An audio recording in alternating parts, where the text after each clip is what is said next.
นี่เห็นครับ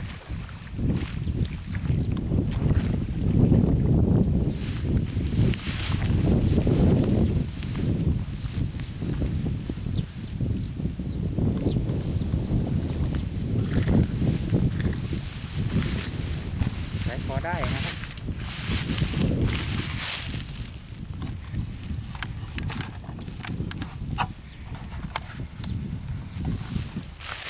ผัดกบยางครับตัวนี้กบยางแก้ขัดสัดเข้าไปเต็มปากเลยฮะนี่ฮะก็ช่อนกระไซ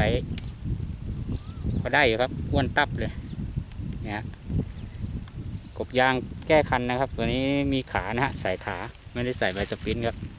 ก็ยัดเข้าไปเต็มปากเลยฮะเนี่ยสภาพหมายก็เป็น